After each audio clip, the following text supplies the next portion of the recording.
Begini, sebetulnya saya membela semua umat Islam itu ahlul jannah. Karena saya ini ibarat marketing. Kalau orang Kristiani itu kan setiap orang mati sudah tenang bersama Bapak di surga. Jadi kampanye itu menarik sekali. Sementara kita sudah kiai, sudah imam masjid, sudah ulama, masih saja dikhawatirkan su'ul khotimah. Ini kalau kampanye ini tidak imbang, ini nanti saya takut kalah. Makanya saya bilang pokoknya semua orang mukmin itu ahlul jannah. Karena memang asli hadisnya seperti itu. Man qala la ilaha illallah dakhalal jannah. Bahwa kemudian ada beberapa kiai yang mungkin wataknya itu pesimis, kemudian bikin sekian aturan-aturan yang sebetulnya itu cerminan dari pesimisnya. Terus akan-akan masuk surga itu susahnya bukan main. Nah itu saya tidak setuju karena tadi pasti kalah dengan kampanye sebelah yang setiap orang mati dibilang sudah tenang bersama Bapak apa? Di surga. Jadi ini penting. Terus kedua saya bilang agama ini sudah begitu baik. Masa kunci surga sudah dibocorkan miftahul jannah la ilaha illallah. Masa sudah pegang kuncinya nggak jadi masuk surga itu kan aneh. Ya sudah masuk saja, tapi tidak usah minta bantuan saya, masuk aja, kan sudah pegang kuncinya. Terus ketiga, kenangan terburuk saya ketika jadi kiai itu gini, saya ada beberapa guru SD datang ke saya, ini agak-agak masalah besar. Gus boleh enggak buka ujian nasional yang masih disegel? Semua guru bilang enggak boleh, itu kriminal kan. Ada satu guru yang bikin analogi agak kacau, boleh saja. Wong ujian di kuburan saja dibocorkan para kiai enggak apa-apa. Itu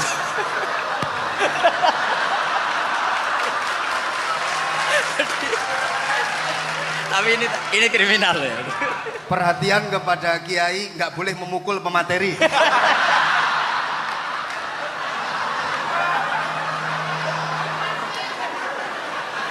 Jadi tentu itu analogi yang salah kan.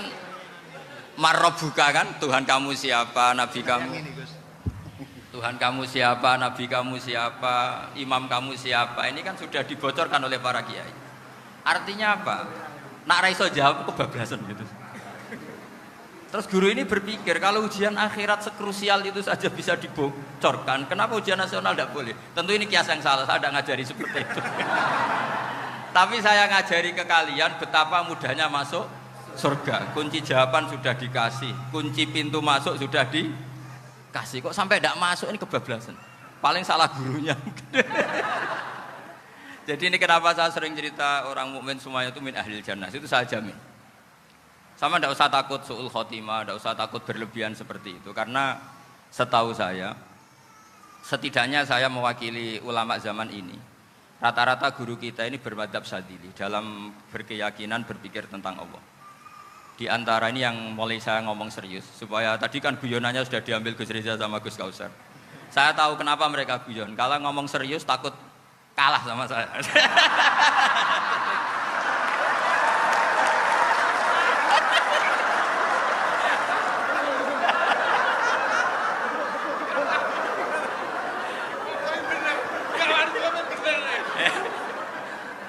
Karena saya ini sudah terkenal pemikir serius, jadi artinya itu satu kepintaran mengalihkan. Ya, oh ya, sudah itu satu kecerdasan. Tidak hanya ngalim tapi betul cerdas. Jadi itu bukti beliau ini cerdas itu. Saya berpikir begini, ini madzhab Syadzili. Kita semua tentu Syadzili karena kita semua ngaji kitab hikam. Kita tahu kitab hikam itu muridnya Abul Abbas Al-Mursi. Abul Abbas Al-Mursi muridnya Syekh Abil Hasan apa? Asy-Syadzili. Saya masih ingat betul makalah itu dan saya ulang-ulang. Setiap saya ngajar di sarang saya ajarkan itu. Kilali kata Abul Hasan Asy-Syadzili, saya pernah dapat hatif, dapat semacam ilham. Apa makna min syarril waswasil khannas? Itu kata beliau dijawab oleh hatif itu. Hatif itu nggak perlu diterjemah tadi ada karena tadi diajarin itu. Apa yang dihidupkan itu nggak perlu dijelaskan. kata hatif tadi, waswasun yadkhulu bainaka wa baina habibika. Yunsika altofahu alhasanah wa yudzakiruka af'alaka asai'ah wa yukassiru indaka dzatas shimal wa yuqallilu indaka dzatal yamin liya'dila bika an husnidzanni billah ila su'idzanni billah. Jadi yang dikatakan waswas adalah kamu digiring untuk hanya ingat sisi-sisi kamu yang negatif. Dilupakan bahwa Anda punya sisi-sisi yang positif. Misalnya seperti ini, mungkin secara fikih tadi banser-banser tegas, wah ini masalah lelaki perempuan dipisahkan gini-gini. Tapi kenapa Gus Ali bilang ya sudah gini gak apa-apa. Sebetulnya ada rukhsah itu karena ini di depan umum. Yang paling pantangan Nabi itu la yakhluwanna rajulun bimra'atin. Ini ada yang menjaminnya gitu. Malah khawatir saya di sini dipisah tapi setelah berduaan nggak bisa. Jadi toleransinya karena ini di depan umum. Itu masih ada toleransinya. La yakhluwanna rajulun bimra'atin. Begitu juga ketika kita dosa, misalnya kita dosa. Orang Islam setiap dosa itu pasti ingat salahnya, kemudian istighfar. Dan ketika satu kebaikan dibandingkan keburukan, itu kata semua ulama, karena sayyi'ah itu bernilai 1, kebaikan bernilai apa?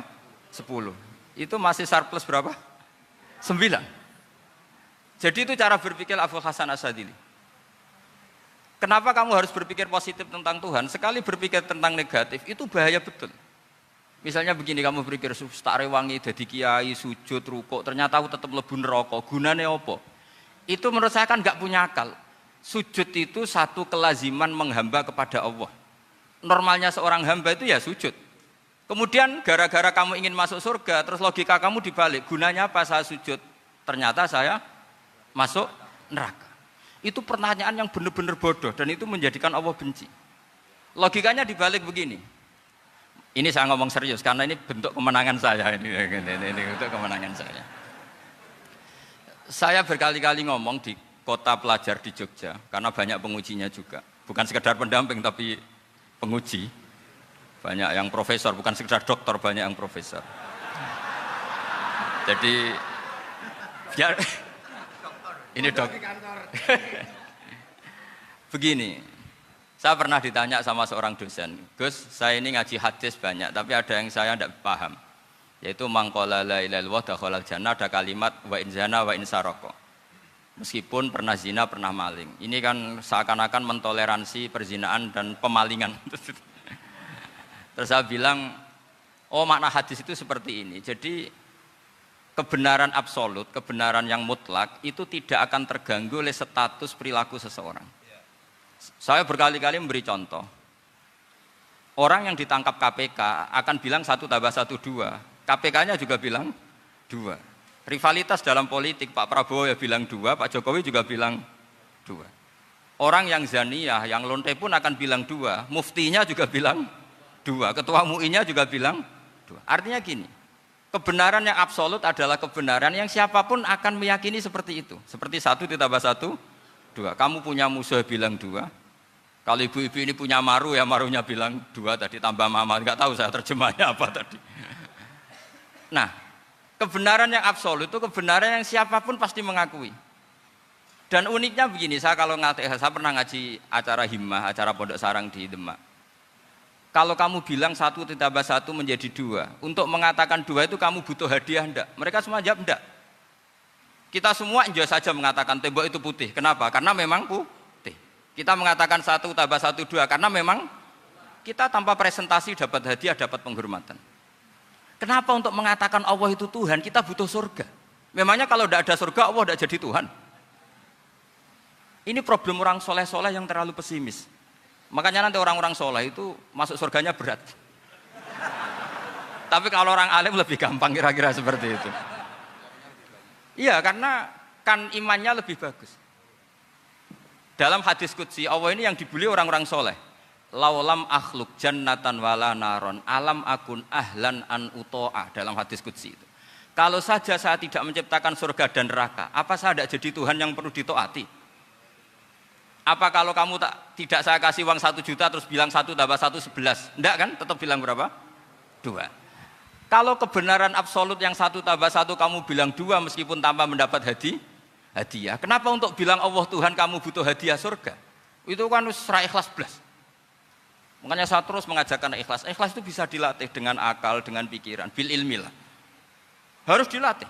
Nah di sini ini momen atau makna yang mestinya harus difahami wa in zana bahwa kalimat ini sah meskipun dilafatkan seorang yang pernah zina. Sama seperti 1 tambah 1 2 sah, diucapkan siapa saja sah. Dan siapapun akan mengucapkan itu secara ikhlas. Ini penting saya utarakan. Sehingga setelah ada firqah-firqah takfiri yang mengatakan orang megang keris itu syirik, ke kuburan syirik, ini syirik. Itu salah besar. Salahnya adalah tadi kalimat-kalimat atau kebenaran-kebenaran absolut ini sudah jadi sibghatullah man ahsanu minallahi sibghah. Kalimat ini begitu absolut di hatinya orang mukmin.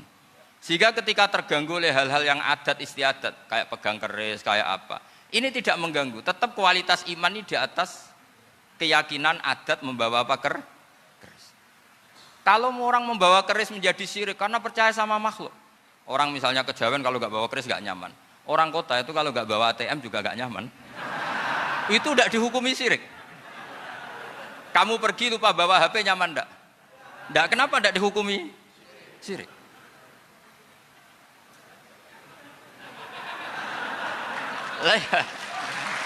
Jadi ini logika. Jadi makanya ini Gus Reza boleh ngeritik saya itu berkali-kali bilang saya termasuk ulama yang mau bikin gerakan cangkem elek. Karena nanti kalau saya nisbatkan ke Rasulullah itu tidak pantas karena Nabi ahsanan nasi khalqau wa khuluqa. Tapi saya siap jadi bempernya Rasulullah Shallallahu Alaihi Wasallam. Pernah ada diskusi di Jakarta, ini kisah nyata. Apa dalilnya setelah sholat salaman? Mana hadisnya? Itu dijawab hadisnya tentu kita kesulitan. Kalaupun ada hadisnya dhaif semua yang masalah musafahah. Akhirnya mau tidak mau dijawab pakai cangkem elek. Boleh enggak kamu setelah salam nyalain HP yang off? Boleh. Boleh enggak ke kamar mandi? Boleh. Oh berarti kencing boleh, nyalain HP boleh, yang enggak boleh itu ingat Allah. Karena mereka mengkritik wiridan, ngeritik salam. Akhirnya mikir deh. Ada enggak hadisnya orang setelah sholat nyalain HP? Enggak ada kan? Tapi mereka nyalain HP enggak hambatan, tapi untuk salaman masalahkan. Ke kamar mandi boleh, tapi untuk wiridan enggak boleh. Akhirnya mereka sadar, oh iya. Lama-lama dibisi gini yang kelompok itu. Kamu itu korban aliran supaya kamu enggak ingat Allah, ingatnya HP-nya. Sehingga orang wiridan kamu kritik, orang nyalain HP enggak kamu kritik. Itu kelompok itu adalah kelompok orang-orang yang supaya orang Islam itu lupa Tuhannya. Itu gerakan cangkem elek, tapi jadikan orang sadar. Jadi ini penting. Jadi kalau kamu tidak bisa bela agama dengan jalan yang lurus karena tidak bakat gitu, nggak apa-apa pakai cangkem elek tadi. Karena nggak mungkin gerakan ini dinisbatkan kepada Rasulullah Shallallahu Alaihi Wasallam. Kalau soal sanad, saya punya sekian sanad tentang itu, tapi tidak usah kamu ikuti. Ada orang tanya, ya Pak Kiai kalau setan dibakar di neraka panasan enggak? Ya panasan. Loh kan setan dari api, ngapain harus panasan? Kan materinya sama. Terus Kak Kiai tadi gak kesulitan, dia ngambil pasir, disawero di wajahnya. Wah sakit Kiai, kamu kan dari tanah, kena tanah kok. Jadi itu ada sekian, artinya gini ya, kalau kesulitan jawab pakai baik-baik ya sudah pakai cangkem elek itu aja karena. Tapi tentu kan gerakan ini tidak mungkin dinisbatkan kepada para nabi. Tapi saya pastikan meskipun nggak bisa dinisbatkan kepada para nabi dari segi cangkem elek tadi, tapi secara semangat itu sama. Saya punya sekian contoh. Benar Gus Riza tadi gojok saya sengawur-ngawurnya itu masih punya sanad. Itu pas saya ngawur pun masih punya apa? Sanad. Nabi Ibrahim itu ketika faja'alahum juzatan illa kabirallahum itu si berhala paling besar dikasih kapak. Ketika mereka geger, ini siapa yang berhala kecil? Kata mereka, sami'na fata yadhkuruhum yuqalu lahu Ibrahim. Ya kira-kira Ibrahim lah gitu. Terus setelah Ibrahim didatangkan, siapa yang melakukan ini semua? Ini jawaban Nabi Ibrahim, bal fa'alahu kabiruhum hadza. Ya tanya yang bawa pedal, saya kan enggak bawa kan. Terus kata orang-orang, otak kamu itu di mana? Masa berhala disuruh nanya, kan enggak bisa ngomong. Ibrahim kembalikan, uffil lakum walima ta'buduna min dunillah. Lalu otak kamu di mana? Sudah tahu enggak bisa ngomong kok disembah gitu. Itu ada kata ufin loh. Ufin itu kalau diterjemah kira-kira ya agak-agak jancuk gitu. Kira-kira seperti itu. Jadi sekarang dalilnya jancuk apa Gus? biasa kalau misalnya sakilan kamu. Udah itu. Gimana? Jancuk itu dari dak su, dak tinggalkanlah suan perkara sing elek. Krono ilate wong Surabaya kakean rawon, akhirnya ngomongnya jancuk. Gitu.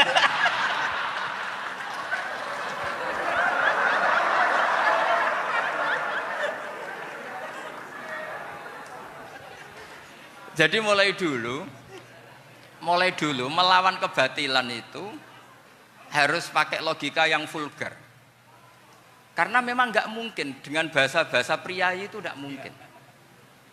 Dan ini penting saya utarakan. Nah, kalau nanti nggak mungkin dinisbatkan kepada Rasul karena Nabi adalah ahsanan nasi khalqa wa khuluqa, kita yang ngambil alih saja. Gus Reza, saya, Gus Kaustan ini cara cangkem elek kan pantas. Luas. Selain bakat ya sudah natural. Karena memang itu cara kita menjelaskan kebenaran. Saya ulang lagi, itu cara kita menjelaskan apa? Kebenaran. Mau tidak mau. Saya pernah ditanya sama seseorang, Gus, beberapa nabi itu kan poligami. Poligami itu bukti hiperseks. Karena yang tanya itu orang nasionalis, nggak pati senang Islam. Terus tak balik tanya, perempuan itu makhluk lemah enggak? Ya lemah. Kalau nolong lama satu itu gimana? Ya baik. Kenapa nolong dua jadi tidak baik? Harusnya kalau nolong tiga tidak baik. Tapi saya tidak dukung poligami. Nah, ini cerita. Setidaknya mereka jadi ingat. Saya itu pernah ditanya agak-agak orang ateis. Dia benci Islam tapi neliti Islam. Pertanyaan kedua, kenapa dalam perang itu seakan-akan Nabi itu perampok? Hartanya orang kafir disita kemudian menjadi ghanimah. Itu kan kayak ngerampok. Terus saya tanya gini, kalau ada penjahat ke rumah kamu, kemudian pakai senjata api, setelah kamu ringkus, itu senjata api kamu kembalikan apa kamu sita? Oh ya saya sita, kalau tak kembalikan dipakai ngerampok lagi. Ya sama seperti itu, kalau kekuatan mereka dikembalikan, akan dipakai kekuatan mereka lagi. Jadi, ya lagi-lagi ini kemenangan orang serius. Karena nanti guyonnya sudah dintekno sama Gus Safa sama Gus Riza. Nah, kenapa saya ngajar begitu rileks, begitu santai? Karena pikiran saya sederhana. Fa innal uqula muttarratun ila qabilil haq. Akal sehat pasti dipaksa menerima apa? Kebenaran. Sehingga kebenaran itu tidak usah kamu ngomongkan secara serius, tidak perlu. Kebenaran itu mudah diterima. Saya itu pernah ngaji berkali-kali di Jogja di mana-mana sampai ada buku seorang dokter nulis tesisnya itu bangga lagi menjadi muslim setelah ngaji saya itu. Karena saya menerangkan itu ringan. Orang Islam itu harus mencintai Allah. Ciri utama cinta itu tidak tegang, rileks.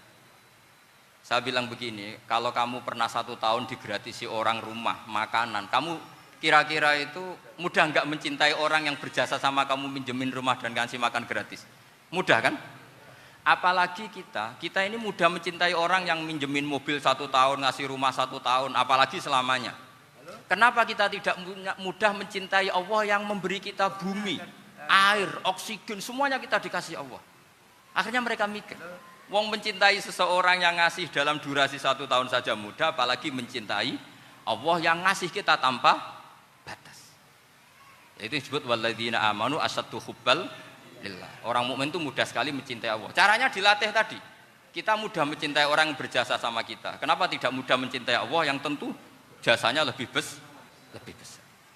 Nah, karena akhir-akhir ini banyak orang yang terlalu nazir, terlalu kata Nabi kan basyiru walatu nafiru yasiru walatu asiru. Sehingga saya bikin gerakan. Pokoknya semua orang mukmin pasti masuk surga.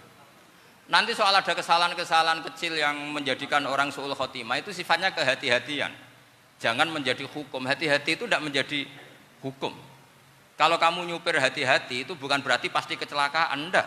Hati-hati itu ya hati-hati saja, tidak menjadi hukum. Ini penting saya utarakan karena kubu sebelah kampanyenya sudah tadi, setiap mati mesti tenang bersama Bapak di surga. Sementara kita mau kampanye, kamu sholat tidak mesti diterima, haji tidak mesti diterima, jadi kiai tidak mesti masuk surga. Coba kalau kita kampanye gitu terus, yang mau jadi muslim itu siapa?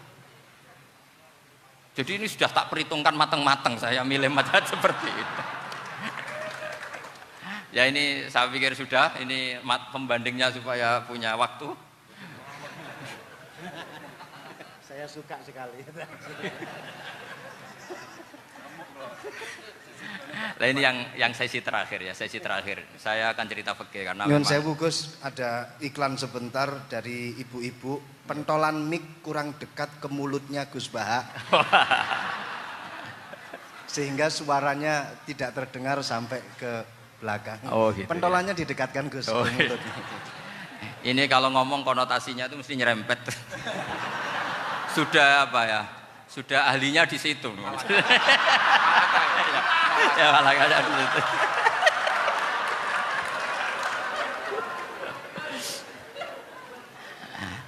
Dalam sesi terakhir saya cerita pentingnya pembanding. Imam Rafi'i itu yang ngarang kitab Muharrar. Kitab Muharrar ini adalah ringkasan dari kitab Al-Wasit. Al-Wasit itu karangannya Imam Ghazali. Al-Wasit sendiri ini khas ngaji NU karena NU maknanya Nahdlatul Ulama, gerakan para ulama. Jadi kalau nggak ngerti alim-alim seperti itu ya ada NU. Sebenarnya sampai itu pasnya Nahdlatul Ummah, gerakan umat. Tapi kan sudah jadi partai politik Nahdlatul Ummah. Karena yang katakan NU itu Nahdlatul Ulama, gerakannya para ulama.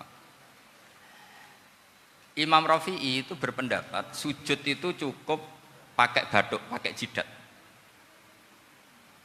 Itu dalam kitab Muharrar. Wal asoh anna sujud yasihu mau cukup biwat iljabah.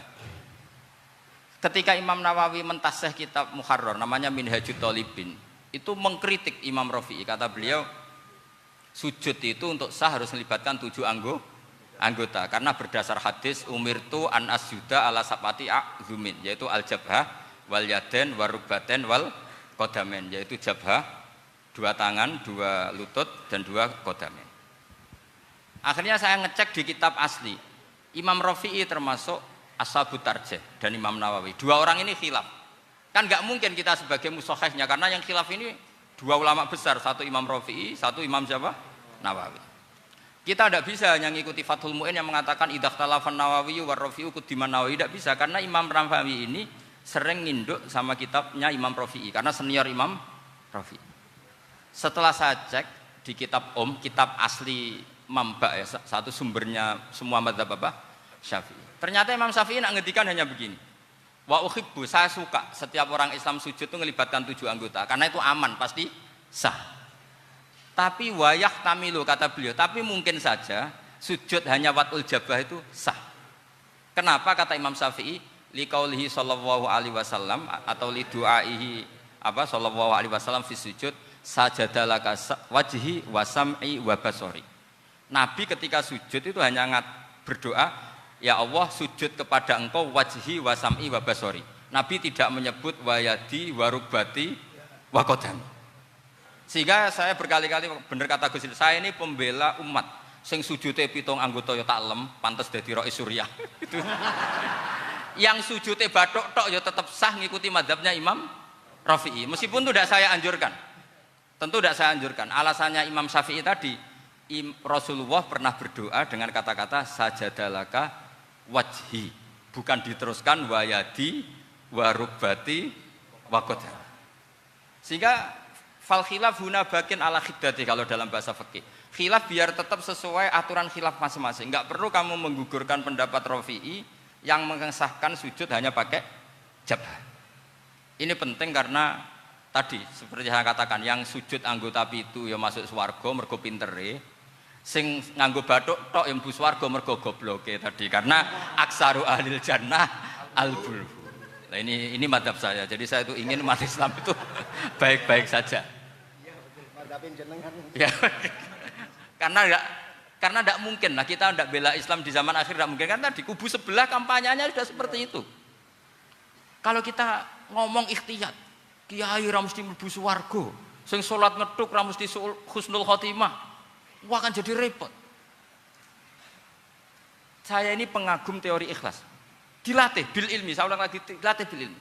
Saya ini malunya tadi saya mengatakan 1 tambah 1 2 itu meskipun tidak ada yang memberi hadiah tetap saya katakan 2. Saya mengatakan air itu dingin, tidak ada yang ngasih hadiah, saya akan bilang kalau air itu dingin, kalau api itu panas. Untuk hakikat-hakikat seperti itu saja saya jujur tanpa ingin imbalan. Tapi ketika hakikat mengenai Allah kok saya minta imbalan surga dan neraka, ini apa-apaan? Kira-kira gitulah, Rais Suriah macam apa gitu.